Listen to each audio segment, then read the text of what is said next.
Antarctica is the windiest, coldest, driest, and most uninhabited region on the planet.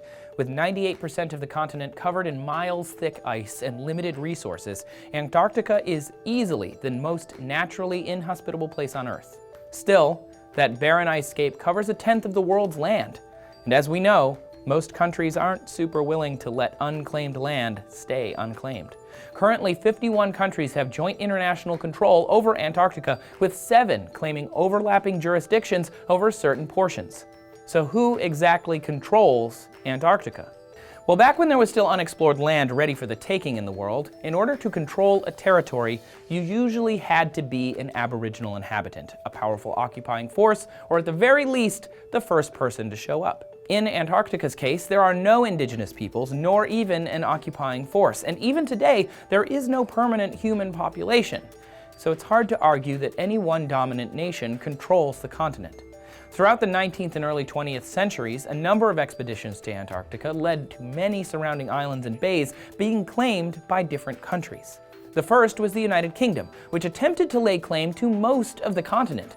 This land grab worried international powers, and around the 1930s, France, Norway, Argentina, Chile, and Nazi Germany began carving out their own territorial claims on Antarctica. Following the end of World War II, Germany lost any claim to the land, and the US asserted its own territorial dominion.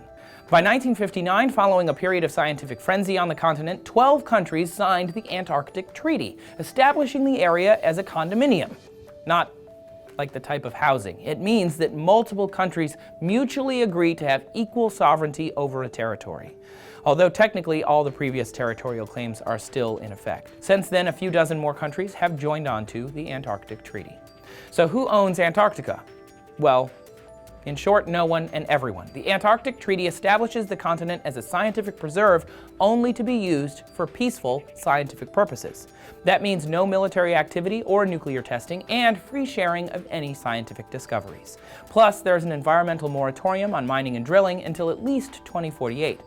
As of now, Antarctica may be one of the few places in the world where mutual international cooperation has led to peaceful dispute resolution and uninhibited scientific research.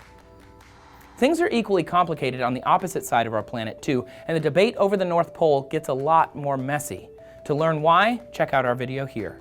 To put it into basic terms, each nation owns the natural resources of any water or land under that water, so long as it's within 200 nautical miles of their shores, or up to 300 nautical miles of their continental shelf. Make sure you stay on top of our new videos by subscribing to TestTube. Thank you for watching.